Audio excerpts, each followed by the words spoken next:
Okay, well, welcome everybody to today's Empowered Women's Coaching Call. I'm Kira Westwick, and today I'm so excited for our special guest to be joining us, Suzanne Moon. Cynic on Facebook if you're searching her. And so today we're going to be talking about a really special topic that it's so close to both of our hearts, and it's something that I get so many inboxes about, and that is conscious parenting. So I'm going to start by sharing what conscious parenting is to me, and then we'll chat about how we met, and then I'm going to hand it over to you because you are an expert in this field. But first of all, conscious parenting is about present parenting, and as we get into this topic, I think it is so incredibly important. Let me just make sure, yes, our live is working. Let us know where you guys are tuning in from as well as we're chatting. Conscious parenting is not about being the perfect parent or creating the perfect child. So as we move through today, I just want you to really focus on awareness rather than any judgment for where you are or where you've been for your parenting. First of all, I think is really, really key.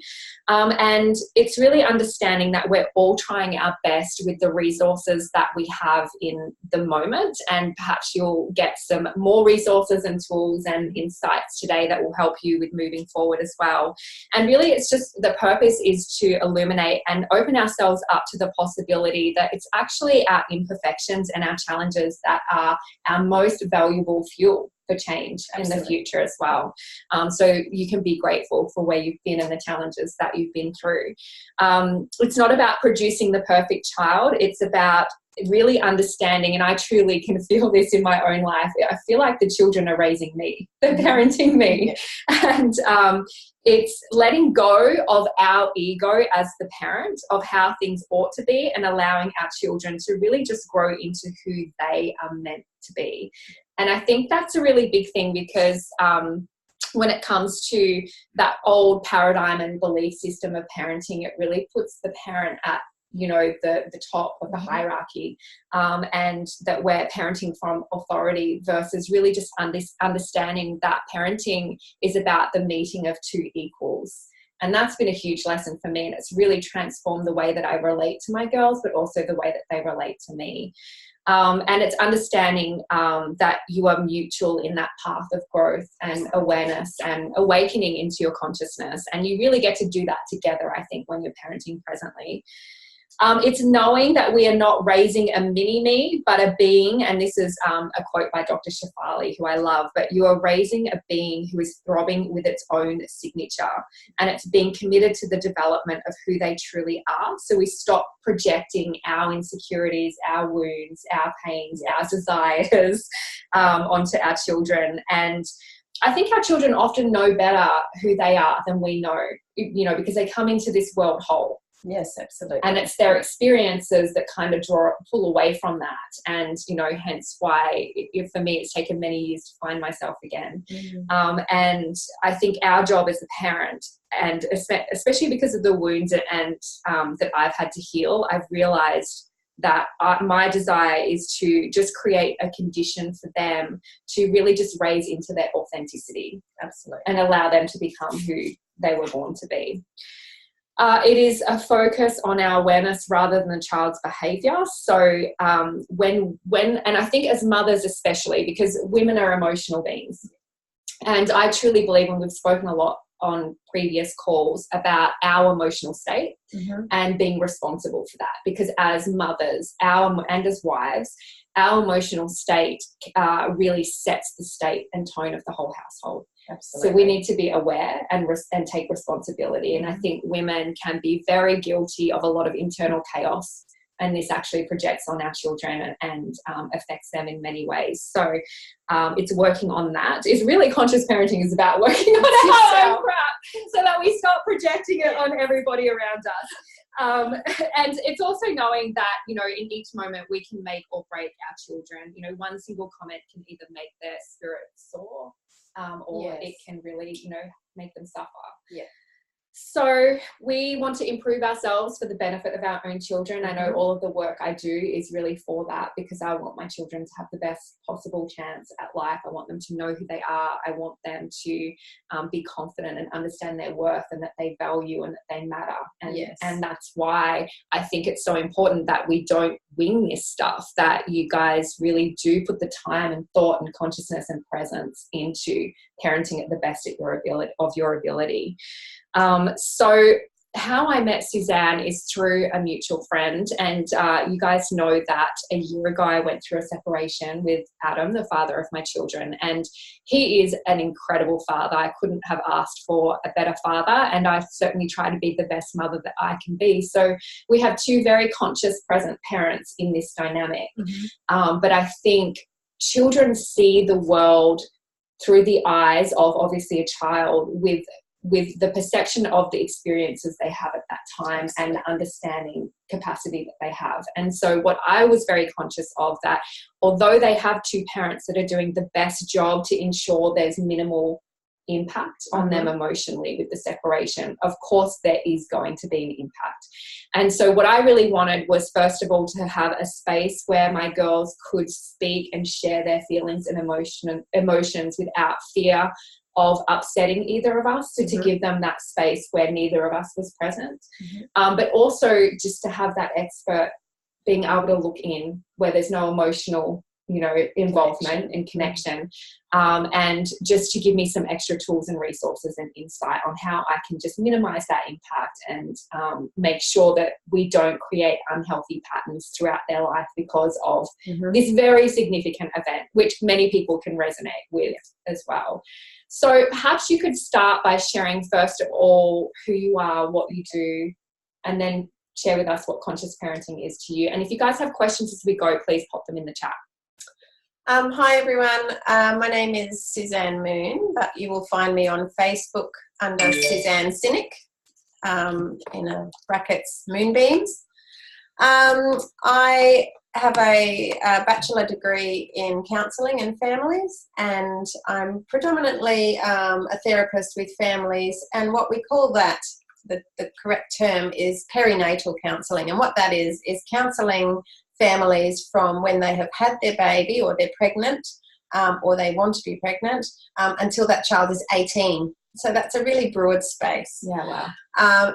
I love it. It's exciting, and what drew me to that was that I had a child myself, and she was 2, and I was putting her into the car one day after doing some grocery shopping. Of course, at 2, she was screaming that she wanted to stay in the trolley, and there was someone waiting for the car park, and I grabbed her and I put her in the seat.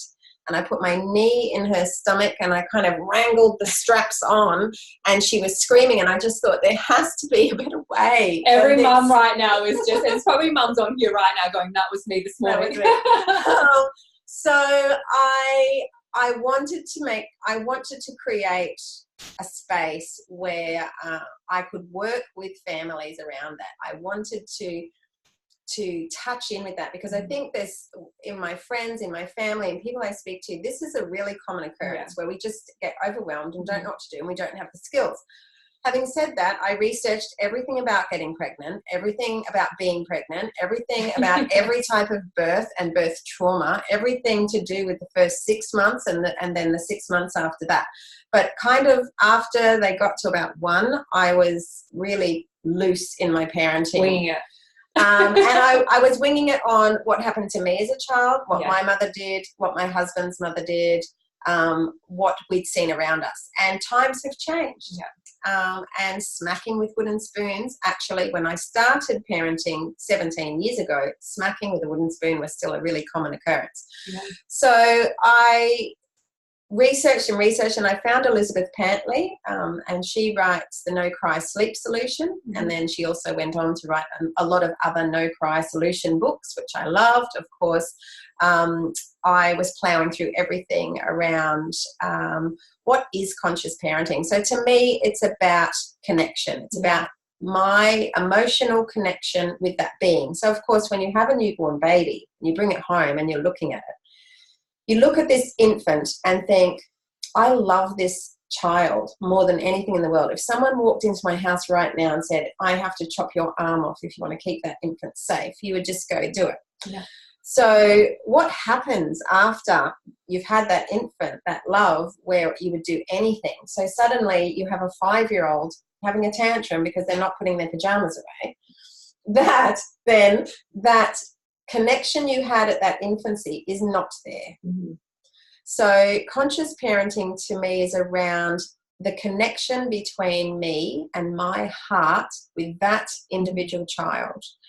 And I think traditional parenting, this is my opinion, so please don't anyone feel judged, but I think that traditional parenting, which is ingrained in all of us, creates disconnection. So we come home from the hospital, and this baby that's been growing in our belly for 9 months, we put it at the other end of the house on its own. Yes. You know, and then we let them all have their own rooms, and we just create separation in community, whereas, you know, hundreds of years ago it was about being together as a community. And other cultures still do that. Yeah.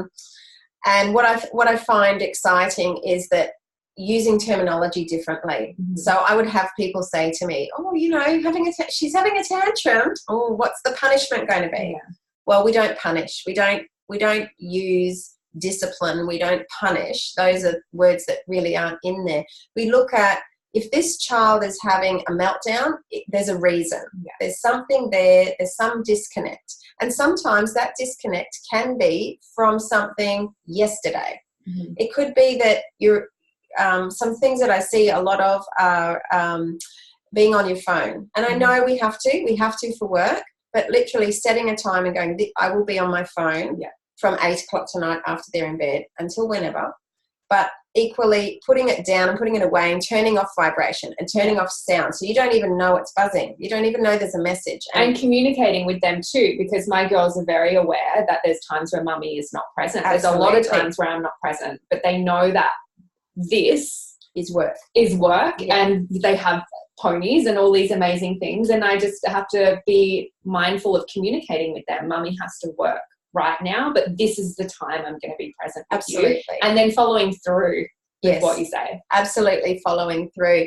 So some of the things you were saying before was really around the uniqueness of each child. So each child is unique, and we can see that from as early as when just even feeding your newborn baby. You can see that the one you had 2 years before that actually fed differently.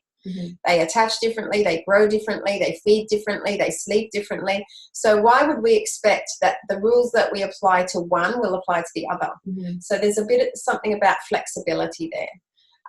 There's an age difference in our kids. So we can't really I don't sort of subscribe to the rules that there is one rule that this is how it goes in the house. Actually, if you would like the children to do certain things, we need to tap into what their age is, what their stage is, and the fact that this one's older than this one, or this one's younger than that one. So the rules might be slightly differently, but we express that to the children. You're older, so this happens. Yeah. You're younger, so that happens, or this works for you because you're this sort of person. That communication is such a big piece. It's not that going back to that ego of authority because I said. Yes. That just doesn't, you know. And you'll often find when I've been working with parents for a while and we're changing the language, we're changing how we communicate with them, that children start wanting to be in the kitchen. They want to be washing the dishes. They want to be cutting up the dinner. It's using the language that suits your family. So what I like to do with families is really explore, what are your values? How do you do things? Because when I was a younger parent and I was reading all these books and I was thinking, wow, this is amazing. And I remember Jamie Oliver having children, and his wife with his first child wrote a book on parenting, and there was some like DVDs or something you could watch about how amazing they were. And I was just like, I love their food. This is going to be great. And then I was thinking, wow, that's so different to my values. I literally can't do what they do because my values are different. So that's really important in conscious parenting. So I like to look at it like each family, each dynamic or each household has its own line. So imagine like a long line. And this line is our family values. So if I believe that kind words are something that's our family values, then I need to use kind words. If I believe that integrity is important, that's doing the right thing even though no one is watching, if that's important and that's on my line, then I expect that I would do the right thing when no one is watching, but I also expect my child to do it. Now, the thing is, it's a bit like walking a tightrope, and we all fall off on each side all the time. The point is, are you trying to come back to those values? So children tend to fall off the line in a bigger loop because they're children and their minds don't work the same as ours. We fall off and then we realise, oh, my goodness, I shouldn't have said that, so you jump back on. One of my favourite children's books is called Harriet, You'll Drive Me Wild. And I love that book. I've read it with my children forever.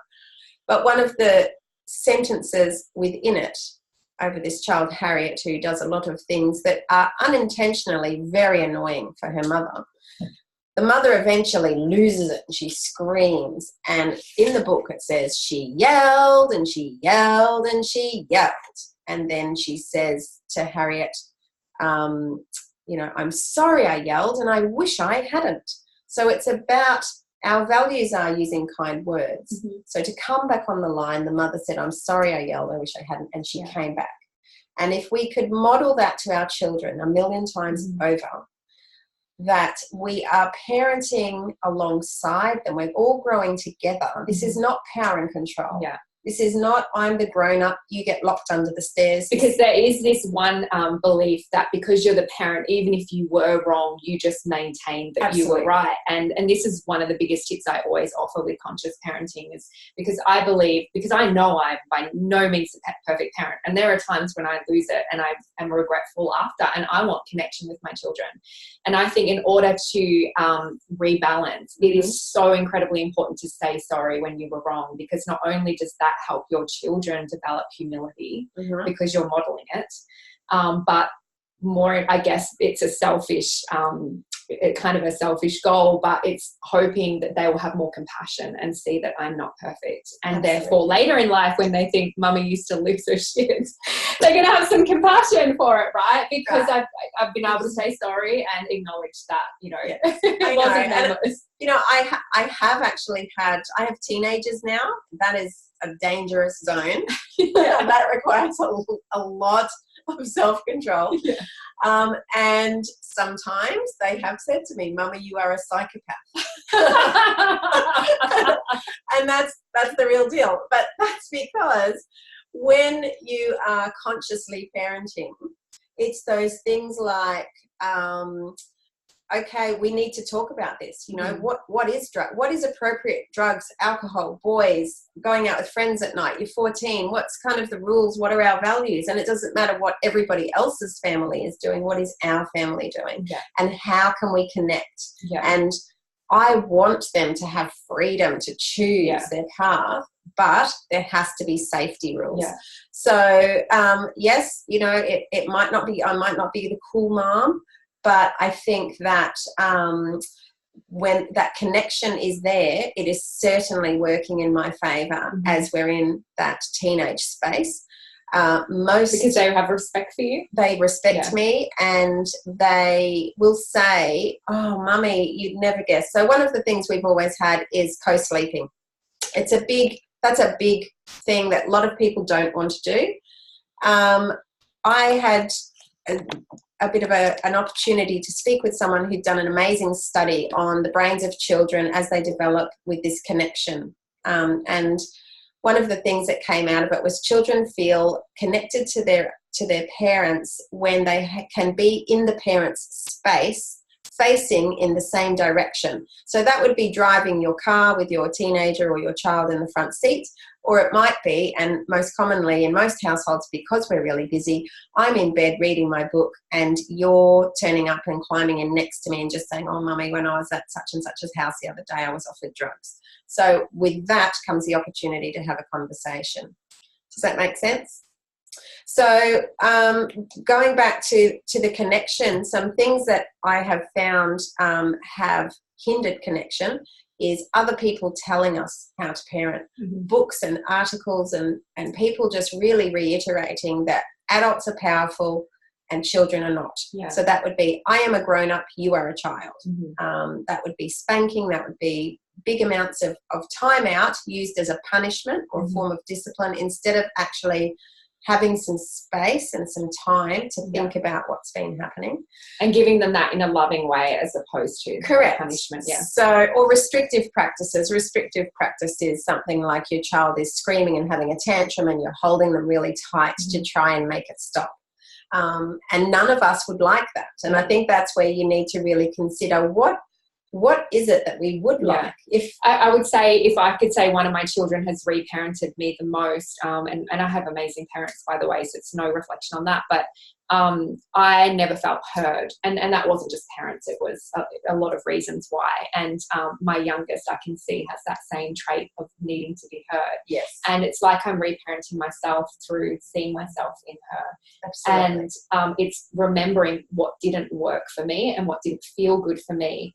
Once I started showing up for her in the way that I wanted to be shown up for, I can take her, what could have been a 3-hour tantrum with her needing to express herself, I can disarm her in a matter of 30 seconds now and bring her to a space of connection and love. Does that mean that she's right or okay for her behavior? No, it's not about, making, letting go of all boundaries, but it means that I can now communicate with her. It's connecting in a different way. And I think that's the thing. The thing is really, people want to know, what do I do? What do I need to do? I've got a list here. So the first thing is stop. And I am still very in tune with families having children with tantrums, and I have near me one of my very best friends lives nearby, and she's got 3 kids, and it's always chaos at her house. And I love you. But what I find again and again is I'm triggered by the tantrums, and so we work together for this. How do we work with it? And I love her parenting because there can be chaos kicking off in every direction, and the first thing she does is stop. And a good way to stop when a child is tantruming is the tea bag in the cup. So you just grab a tea bag and make a cup of tea, and you might never drink it, but you're just jiggling. Okay, jiggling makes you stop. Look at the situation from that kid's perspective. What is happening? Why is that screaming? Do we need to respond to it right now? So the child is screaming. Do I need to scream? No. Is the child hurt? No. I want to have chocolate biscuits and I'm not allowed to. That's fine. I can see you want to have the chocolate biscuits. That's it. That acknowledgement piece is really important. Absolutely. And if they share their frustration, I've learnt to say that back to them so they know that I've heard and understood their perspective. Absolutely. So it's responding to that, but not ongoingly. So if it's, I want this, I want this, I want a biscuit, I want a biscuit. I can see you really want a biscuit. I want the biscuit now. I see you really want the biscuit now. We're having dinner right now. I want the biscuit now. That's it. We don't need to keep commenting. You've said it. I've said it. We're back to where we go. The heart breathing is really important. And heart breathing is just thinking about where your heart is and then breathing in really deeply to try and imagine that you're bringing that beautiful fresh oxygen straight down into your heart. And that actually helps you to calm down, because the biggest thing is you need to be calm. And there's no good saying calm down. And I'm one of the worst people. If you were to say to me calm down, I'm really not going to calm down. That's a trigger. So breathing into your heart space and then connecting. So when someone's furious, be it a child or a partner or a friend, some of the things that you can do is just hear them, just connect, just acknowledge. I can see that's really upsetting for you. I can see you really, really want that. Because usually, even for myself, if I think about in disagreements, what will elevate my frustration is the not being heard.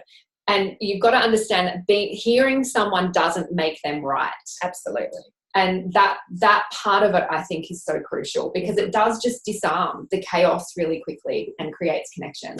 Absolutely. So I find one of the techniques that I use with families and people that are children, especially that are having a tantrum, is they will get to a high point and they will start coming down. Okay, and if you can preempt it, that's great. But if it does get to that high point, instead of the push away, go to your room, go away, all of that, it really is come to me. And I used to say to my kids, and I found this works really well, and I'm passing it on to lots of families, is come to my heart, come to my heart. And they come and put their heart on your heart, and you wrap arms around and just let them sob and let them do that. Now, sometimes this feels like there's not a great time to do it, and I think that's really important to touch on. So going back to the car seat, screaming and the child going in, imagine differently, and there's a car there with an indicator on waiting to take my space. Now, I'm forcing my kid to get in the car quicker and faster because this person's waiting. I don't know this person. So why do I feel that? Yeah. That's my own pressure on myself. So if children are having meltdowns, I think it's completely okay to address the child before we address everybody else. Yeah. The person in the car can wait, or they can go and find another space. And once I worked that out, and now that I've seen that in practice with so many families, I really wish I had have known that earlier.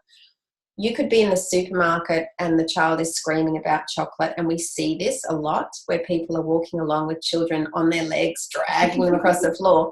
Sometimes it's actually the parent thinking, oh my goodness, I've got to get out of here. Everyone's looking at me, everyone's judging me. So imagine doing it differently. That becomes, I leave the trolley right where it is, and I get down to the view of the child to their height, and say, I can see you really want that. Do you need a cuddle right now?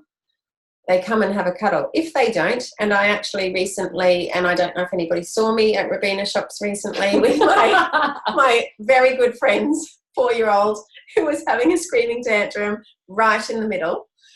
And I had to just go and sit with him. I literally went in and sat on the floor right in front of Lush and just sat there while he screamed and tantrumed. And it was really a matter of he just needed to have that. And there was no way we could diffuse that until he'd reached the peak. So we had to just let him go. And his mum went off and took her shopping and went home, had a cup of tea. And I sat with him until he was done and then said, come on, heart on heart. And he came over and he just sat there and we had a cuddle for about 5 minutes. People kept walking past looking at us. And then I said, are you ready to go home? He said, yeah, I am. And so then on the walk home, we were able to have a discussion about what the problem had been. And he's actually having some learning from that rather than punishment. Because they don't learn anything from the punishment. No. It just builds resentment. Absolutely. But also you can't communicate with them when they're in that state. So if you can disarm them, then you can have the communication. And I find with Madeline, when I can disarm her, she's very open and receptive to understanding that she chose, the wrong choice. And once she's calm, you can talk about that. If once I've heard her perspective and reiterated it to her and connected with her, we can have a conversation about it. Have a great conversation. And that's why one of the people that I really love is Dr. Gary Landreth, who works about the choices theory. He calls it the Oreo cookie. I love the choices theory. I've used that with my girls a lot. And he's actually on YouTube, and I'll give you the link and you can add it in. And please excuse his video. I think he made it in about 1980 something. So the outfits are pretty groovy and it is set in a church, and they have these conversations around how to use the choices theory. So in the situation with this little boy that was tantruming in the shopping centre, on the way home, I was able to have that conversation of, it seems like that choice you made about having that tantrum didn't really go well for you. How are you feeling about that? And he said, I'm really sad because Mummy said I chose to do this, and then I chose to have the tantrum, and that meant I chose not to have a smoothie. And so I said, how do you feel about that? And he said, I feel really sad. I made a bad choice. Next time I'm making a different choice. So he's had a learning from it. And children, I think, are always fighting for independence. A lot of the time that's where the reactions come from, because we need them to either behave in a certain way or do something. But they want that they have their own minds and their own independence. And it can also work preempting a tantrum where you might give them two choices Yes. So they feel like they're in control. Absolutely. As well. And we have done a lot.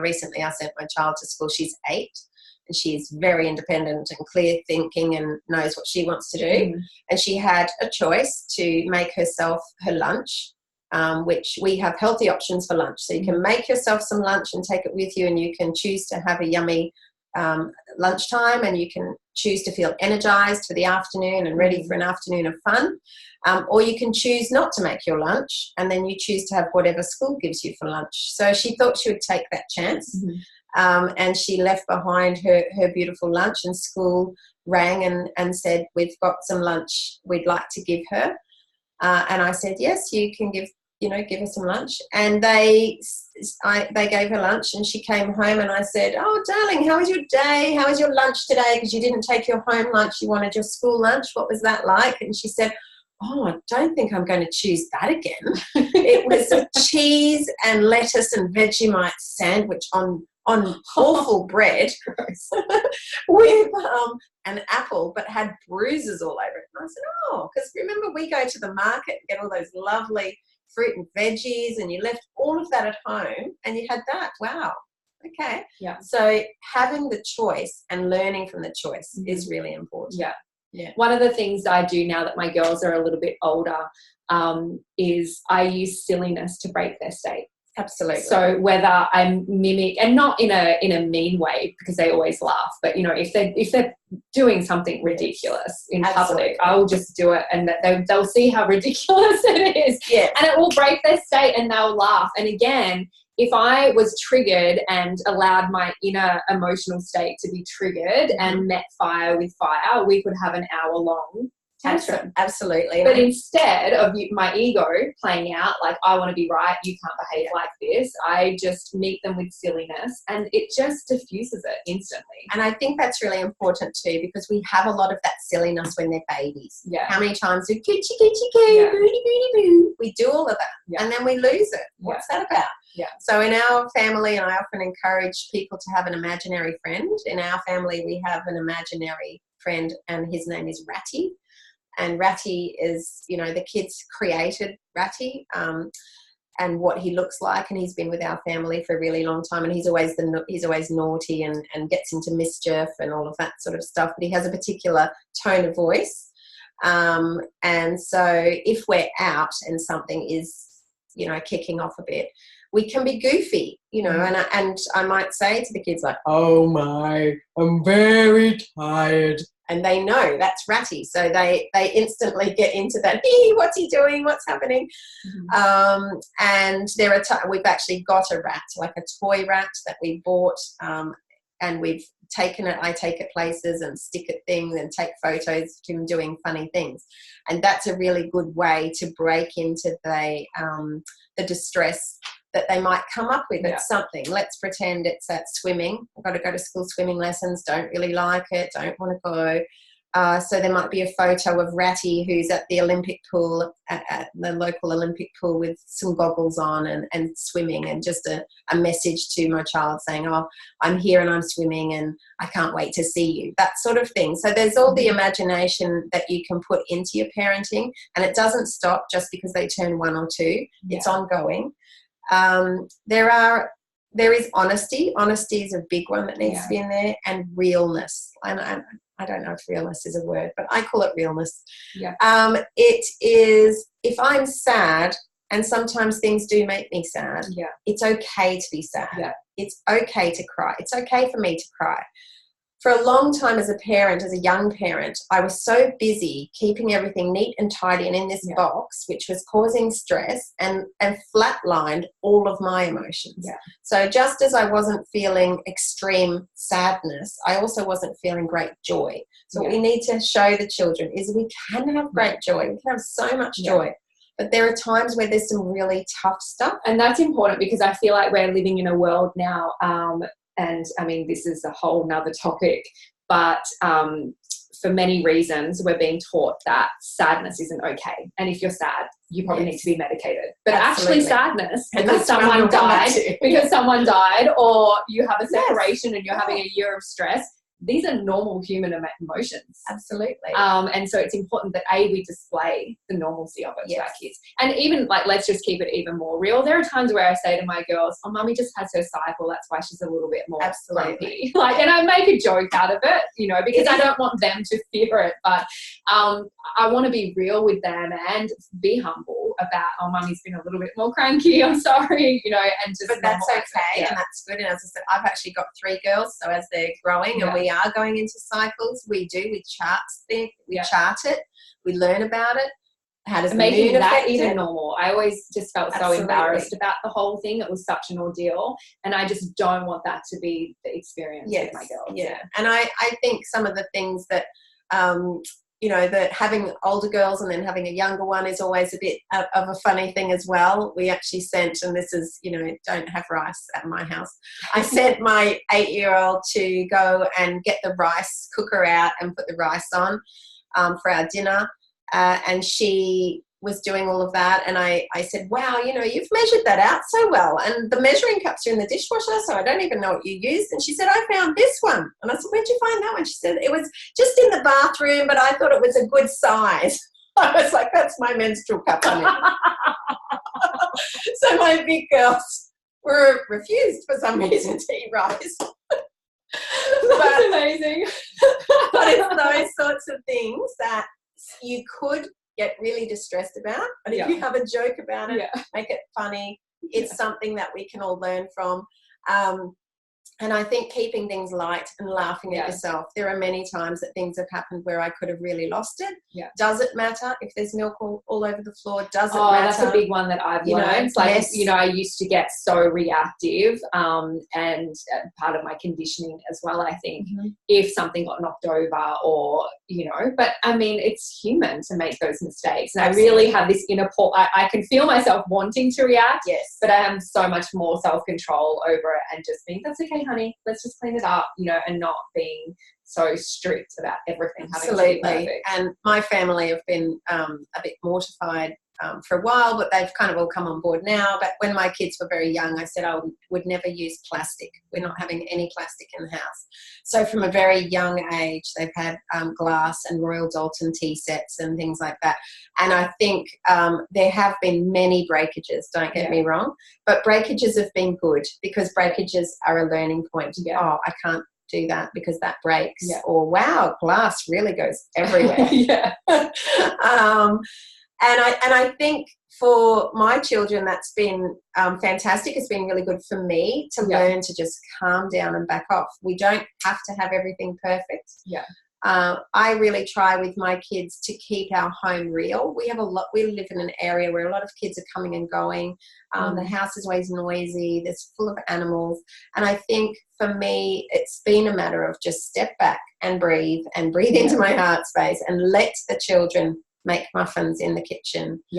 Those things are hard because you're worried about burns and you're worried about, are they putting salt in and whatever. So it can get tricky, and it's really up to you as a person where you're at as to how much you can let go to let them experience, because experience is what's teaching them. If a child has had the wine glass, my champagne glass had orange juice in it one morning while someone was having breakfast because they wanted to pretend they were having champagne. Of course, it tipped over, juice went everywhere, she was very upset, the uniform was covered.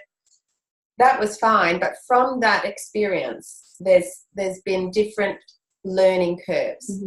Maybe I could hold something differently, put it in a different place, use a different glass. This is about weight and tipping. And if we don't give them opportunities, particularly with, you know, not saying you put your children in dangerous circumstances, but you know what, kids fall out of trees and break arms and they burn themselves when they cook. But they need to have these experiences early on. Otherwise, when they're older and they get their license and they really they're out there doing some potentially dangerous things, they have no lessons to there's no foundation, no framework for them to understand if I do this, the consequence is this. And there's a lot more potential for damage, obviously, when they're driving a car than climbing a tree, right? Right. And one of the things is that the choices theory allows for that, because you can choose to wear your shoes to the shops, or you can choose not to wear your shoes to the shops. You've chosen not to wear your shoes. If you choose not to wear your shoes to the shops, you have to understand there might be cripples, there might be escalators. I'm worried your toes would get caught in the escalator, blah, blah, blah, blah. And when you come home, you can't just come in the house. You have to actually go to the tap out back and wash your feet, because your feet have been all over the place. Normally we take our shoes off. So if that's the choice, that's fine. If we're out and those feet are then on the escalator and it's a bit, this hurts. Okay, you've had the opportunity to learn. And I think learning through experience is a much nicer way to learn than being told stuff. Some of the things that I wanted to say that are really important in all of this is it's really easy to say, let go a bit, be a bit softer, breathe into your heart space, calm, be a bit calm, let things go hectic. But probably the only way you really can do that is if you are in the right space. So the biggest thing I do with parents is work around, are you drinking enough water? Are you eating a healthy diet? Do you have enough iron? Have you been to your GP lately to have a health checkup, make sure everything's going okay for you? Are you getting enough sleep? And are you supported by a village? So it doesn't necessarily have to be that your parents live next door and that you use daycare for your kids, but do you have friends where you can share the load? Do you have spaces where you can be away from the children? Do you need to have a weekend away? Do you need to have a time where even in the same city your partner has the children and you are in a hotel somewhere? These are really important, because what we forget is that we matter and we cannot give to somebody else if our cup is empty. And you're expecting that when you have children, you're with them constantly. There's very limited time that you're not with them. And when you're not with them, you're probably grocery shopping, hanging the washing, taking care of Nana, maybe working or working out at the gym. So going to the gym and doing the self-care kind of essentials is not your self-care time. So if I go to Ella Bache and have my legs waxed, that is not self-care as in mental self-care. That is me taking care. That's like having the car serviced. Self-care that I'm talking about is that time that you have to yourself, where you are laying on a sun lounger reading Outlander, or at the movies, or riding a horse on a beach somewhere with your best friend. It's not doing some other care type of job. Does that make sense? Yeah, definitely. So important, because and going back to that just piece about your emotional state, I think when you don't take that time out, for me, I need quiet. Like one of my trigger points is a lot of noise. And so usually my self-care time is just me being in my own space, whether that's I actually love the gym. For most people, the gym might not be self-care time, but for me it is. And because I'm in my own world, and, and if I'm not feeling great, I'll still just be there in my own world, pretending to be at the gym. Or walking on the beach, or going out with girlfriends or whatever and having that quiet time. But I just find, and even a yoga class, even when my when Jordan was first born, it's when I first got into yoga, because which has calmed my whole emotional state. And I just found myself parenting so much more resourcefully. And I always share on this channel that, you've got to ask yourself better quality questions, because everybody has the same amount of time in the day, and it's up to you to cultivate the self-worth that you can schedule time in for you. And it doesn't matter what age your kids are or what the setup of your life is, you can make the time. If there's a will, there's a way. I used to do babysitting swaps with a friend, and we'd do date night swaps for each other, and I joined a gym that has a crèche. Like, there's so many different ways that you can find space for yourself. Absolutely. And giving yourself the space and the time to come up with that idea. It's something that took me many years to come up with, the idea that 4 a.m. is actually a really good time for me personally to feet on the floor and straight into a meditation. And then that sets me up for the whole day. But that took me years to come to.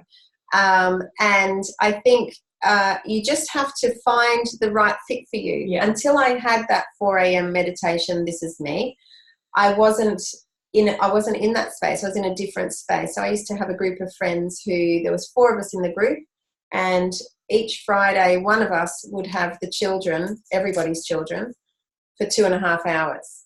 That was how it started. And so the other 3 of us could just dump and run. And that made a huge difference. And especially when, kids started school, that made it easier as well. But that was really great. That then allowed us then to have a cup of tea with each other or go and do something. But most often I would drop my child and then just walk, because for me walking was the thing that actually I just needed music. It's my thing too. I love walking. And it's also finding, like, you might not have that circle right now. Like for me now, I'm in the single life, and a lot of almost all of my friends, pretty much all of them, when I went into that lifestyle, they're all in partnerships still. So I've spent the last year cultivating new friendships with other single women, because we have a lot more time on our hands to have fun, because most women these days share their kids 50-50 or something like that, right? Yeah. So it's like you've got to get outside, and it's outside my comfort zone to do that. I'm not saying that it's easy, but I just encourage you to create, it won't happen overnight. I haven't made these incredible bonds overnight with new people. But over time, I've just built this new little community of women, and it's just brought a lot of joy into my life. And I think too, you start finding things that actually interest you that perhaps didn't, because you've actually grown as a person. Yeah. But also thinking outside the box. There are times that you just bump into someone in a coffee shop and just have a quick sort of conversation. But there are times I've bumped into someone in a coffee shop and they've been really sad, and I just say something like, "Oh, you okay? Do you want to have a chat?" And that's actually how I made one of my very best friends, was just doing that. "Oh, you look really sad. Are you okay? Do you want to have a chat?" And then we became best friends. So it's been fantastic in that sense of being able to reach out into spaces that I wouldn't have normally gone. Yeah. I think on the Gold Coast where we're based, that there's actually it's such a transient community that people are coming and going. So that's about, again, being a little bit open to the fact that somebody might be your friend for a period of time, but they might move on. Yeah. And I think as long as you can stay, I always say to my kids, try and stay just present with now, with today. Yeah. Let's get through today. Yeah. Let's appreciate the sunshine and the whales and your school lunch. That's really nice because I helped, or whatever. But let's appreciate what we've got today, and then think about the next day and be present in that day, and the next day and be present in that day. And before you know it, you've just actually evolved into this different sort of person with these people around you. Yeah, definitely. There's a couple of other things I wanted to share that have worked for me with my conscious parenting, and I don't know if you have any more that you wanted to share. First of all, I noticed, we live in this kind of concrete jungle, and it's really easy just to get caught in the rat race and Groundhog Day, where we get up, we get the kids off to school, we go to work, or whatever it is you do with your day. We make dinner, we rush them to bed, and it's just kind of this chaos, every day. And I started to, I had a very adventurous childhood out in nature, and I have so many fond memories from that. And I started to see the impact of my children of that being void in their life. Hence why I brought horses and things into their life. But obviously, beach, at like parks, there's just so many ways you can get nature into their life. But I truly believe that we cannot grow compassionate children who are connected with themselves without nature being a huge presence in their life. And I think the life that we lead today in the modern world, for a lot of families, if you live in the city, it will take consciousness to do that. Absolutely. That you consciously go, how am I bringing nature into their life each day and over the weekend? Because it's so easy for kids to get to the end of the day and all they've done is watch TV or play it on their iPad. And I promise you, when they're adults, they're not going to remember the day that they played on their iPad. No. They're going to remember that incredible family camping trip. Absolutely. That you took them on. And I've just seen a transformation in my kids. And just it fills me with joy when I see the love and connection that they have, you know, with animals now.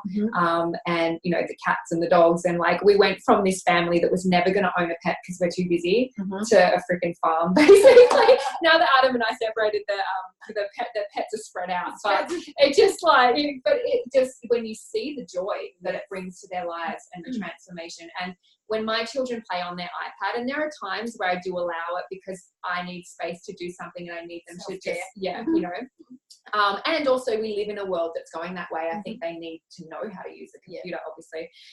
But if there's too much of that, or even after the hour, I notice the difference in their behavior, and they're nasty to each other, they're disconnected, they're very reactive to me. Whereas when we're in nature as a family, they are so loving. Yes. Like Maddie becomes just the sweetest, most loving, connected child with me. Yes.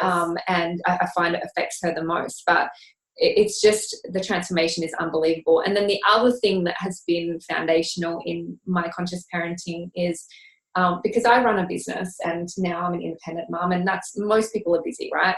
I just make my nightly routine the non-negotiable, that it's not just kiss them on the cheek and ship them off to bed. Yeah. It's at least even 5 minutes. I try to spend 30 minutes, but I can't every night because of work. But at least spending 5 minutes to talk about their day, or it might be in the car, you talked about sitting facing forward. Yeah. I think if we cultivate now that it's normal for them to share. Yes. That we talk as a family, that they can share their challenges, that they can share maybe the times they were upset during the day with the fight they had with their best friend or whatever it might be, then perhaps, and maybe you're experiencing this now, my hope is that when they're teenagers, there'll be an openness in the communication in our relationship. One of the things that we have always done in our family is we have a kind of a setup. Were you brave today? How were you brave today? What happened today where you were kind? And I answer that question as well. So they'll say to me, oh, Mummy, how are you brave today? And I will, you know, it can sometimes be goofy. Sometimes it's something like, I walked out of the public toilets and there was toilet paper stuck on my shoe, you know, and I had to stop and I was so embarrassed, but I had to stop and wind it up and rah. So, but sometimes how did you fail today is a really good question, because I do that one, They do, and we do, and it's important to acknowledge it because that's how we're learning, that's how we're moving forward. It's normal, and there's always a gift from it, right? Correct. Our failures are our greatest success. Right, so you're looking towards, that didn't go so well. How did I handle it? Wow, you're so resilient. Oh my goodness, that required a lot of persistence. So they're getting feedback that helps them to move into that next space. I think as a child, when we were talking about childhood before, as a child I was very cute, and I have very cute kids, and I try very hard not to use the words beautiful and cute, specifically because when you don't use those words and you're talking with them about their day and you're using more interesting, intricate words describing how that thing occurred for them. So you were really brave when you did that. Sounds like when you helped that child that you were so compassionate and thoughtful around what you were doing. So that's all building up in their self-esteem inside them. So that's really important. Another one, when they're proud of something, one of my mentors shared this with me, you know, when they keep wanting to show you their artwork and things like that, and they're trying to please you and get love from that, it's turning them back on them and asking how they feel about it. Correct. Yeah. And it's sometimes even using it as a statement. So they might say, I've done this, you know, look, Mummy, I did this for you, this is you. So that the statement might be, wow, it looks like you're really happy with your work. So then it's coming back around to them, not trying to get my approval. So you were talking about nature, and nature is one of the big things. One of the things I say to parents a lot is that your children want your presence, not your presence. And that's so true. If that means that I have to sit in my kids' tree house at 5 o'clock in the morning to having a cup of tea, because that's what we do, you know, and that sets her up for the day. We do get into the bird watching. Bird watching is a good one. If you don't want to have any pets, you can just look at magpies and you can look at whatever rosellas or whatever's in your world, and point those out with the kids and talk about their wingspan and their beak and all those sorts of things. But it's just connecting in. One of the things that a lot of children these days are experiencing is climate change anxiety. Mm-hmm. It's all over the TV that our world's going to be destroyed and there's plastic in the ocean and all of that stuff. And a lot of kids are actually picking up on that. So it's really important to point out that although that exists, so day to day, look at our beautiful clear sky. Look at our beautiful beach. How do you feel about this lovely sand? How does that feel between your toes? Where should we walk today? I love this tree because of the bark on it. And just having them notice that although it sounds like their world is going to be destroyed by climate change, that around them right now is a lot of beauty. And and I think them appreciating that beauty will lead to a generation, because right now I think we've had a generation that was all about getting stuff and all about the material, and so we're just so disconnected from the world. So that's why there's so much plastic, and because we're disconnected, you know, even not to say that I'm vegan, but how much animal produce is consumed and how that's impacting the world. It's just no one's connected to how it's produced, where it's coming from, the environmental damage that it's having, and no one really cares because they're not focused on it. Absolutely. Whereas I think if we ground our children in who they are and that they are one with this planet and their connection and love and compassion for that, then that's how we have hope in our future. Yes. And that means, you know, the children do all sorts of random things sometimes. But one of the things we've sort of picked up on is through school, they said, you've got, you know, it's fire season, we need to leave out buckets of water for koalas. So that became a big thing, and that's great. Let's do that, but let's also notice that amongst the bushfire season and the destruction of the planet, there is actually a lot of great stuff.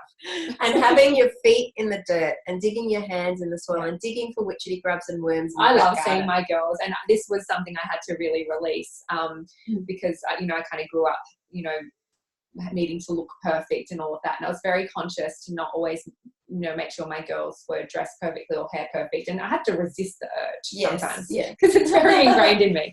But you know, I just love it when we go out to the horses, and you know, Maddie is just like just rolling in the dirt and she's filthy, and it brings me so much joy, because she went from a child and especially Jordan just didn't like dirt, and now they're just in it. And that just it just lights me up. It's fantastic. So they do need to be in it. Let them play in the mud and make mud pies and all that sort of stuff, but all that hands touching something natural. If you can do it daily, great, if you live in that space. If you don't, and some people don't, that would be really hard, but even so, you can notice the stars in the sky. It's always a way. Is there any final tips that you want to leave? I like to say to people, just soften yourself. That's probably the biggest word, is soften your world, soften yourself, and self-care and compassion for yourself. I think is really important too, because when you're judging yourself, then that judgment transfers onto others as well. And that's another big thing for me, actually, is one of the drivers for cultivating self-love for me is because I don't want my girls to grow up with the self-worth issues that absolutely I do. And we all have. I'm you know, I'm there right with everybody else. What I like to think of it like is, you know, when you go to a change room and there's a mirror in front and a mirror behind, and you can kind of see you and you and you and you and you, and it keeps going. Sometimes when I'm feeling a bit like, I really stuffed that up, then I will actually go into there, because I'm a tactile person. I like to go in there and actually catch eyes with one of the me's that's in one of those mirrors and say, you stuffed up a bit there, but what did we learn from that? And actually almost in your head, of course, reaching through the mirrors and grabbing those people and pulling them close to my heart and saying, well, you don't know what you don't know. That's the big thing. You don't know what you don't know. It's okay. I have compassion for you. You've learned. You've thought about it. We've made some changes. We're moving that way now. But all the past me's that have made mistakes deserve that compassion and that kindness and that love that I would give to anybody else. Exactly. This is about self-love. So it's pulling yourself in and going, it's okay to stuff up. It's okay to make a mistake. I've learnt from it and I'll do differently. So you're stepping on this line, the fine line, and falling off and coming on and falling off, coming on. So all of those guys had fallen off. Pull them in, give them a hug, move on. Hopefully you want to stay on the line. And it's about believing that you can do it and you can make this difference. And it won't be, and to end on that note, you're not going to perfect it overnight. And I think we said it, there are times where we still lose it and regret it and have to apologize. But you get better and better. I'm so much better at inner pause now. Like there are so many more moments now where I catch myself before the reaction. Absolutely. Whereas me 5 years ago even was just reaction. Reaction. Not really any consciousness about it. Definitely. But yeah. Definitely. Yeah. So, yeah. So I have to say, after the first session of my girls working with Suzanne, even our nanny, who's like a adopted grandma with my girls, she helps me out when I travel. She didn't know that they had spent time with you, and she messaged me to say the girls are so different today. They're just so happy and grounded, and it was just such a testament to how even one session made such a big impact. So how can people work with you if they are needing help with their children? Well, I've got 2 Facebook pages. I've got Suzanne Moonbeams, and I've also got Serendipity Moon. And either of those you can be on both. Serendipity Moon, I have started recently just with a view to be adding information that helps us on that conscious parenting pathway. So there's some interesting stuff on there, and you can message me through there, and we can chat and have a bit of a conversation about. Do you do Skype meetings if people aren't on the Gold Coast? I can, because I have a global audience. Look, I think it's important to have someone in your life as that third party who doesn't have that emotional involvement that you can have just as backup. And I'm certainly hoping that you're someone that will be in our lives, especially through the teenage years. You're who I'm calling when I'm like, oh my gosh, I don't know how to deal with this. It's interesting because people come in and they come and have a few sessions and we get on track and we get a bit of a plan going, and then they go off, and that's fine. And this is very real. This is that falling off the line thing. Yeah. So they go off on the line and they're great, and then 6 months later something's changed. And that's the thing is, perinatal counselling is that newborn to 18. There's massive changes. So if something changes, you come back, we work a little bit more, you go back on the line. If you fall off again, you can have maybe one, if you might want, some people just want one session to just debrief, get back on the line. It's that falling off and on the line that is a consistent thing from 0 to 18. Even I fall off the line, and of course I have someone. We have our people. Exactly. You have to. I think everyone has to, and that's that part of the village. It takes the village to raise a child. If your village is Skype, then that's fine. It's still a village. So that's a great way to work. But it's something that I have people that get great joy from the work that we do, and then they actually come back. My girls have great joy. I mean, we've both been busy with school holidays and stuff, and they were so disappointed when we had to rearrange their sessions. So they love it. It's been fantastic. It's been great working with them.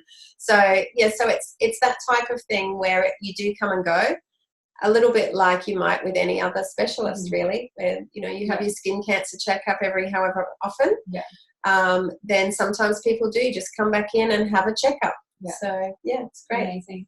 Well, thank you so much for your time. Thanks for having me. If you have, we might do some more sessions together in the future. So if there's particular topics around parenting that you would love us to discuss, and let us know in the comments. Also, you'll be able to go back through if there's any questions and answer those.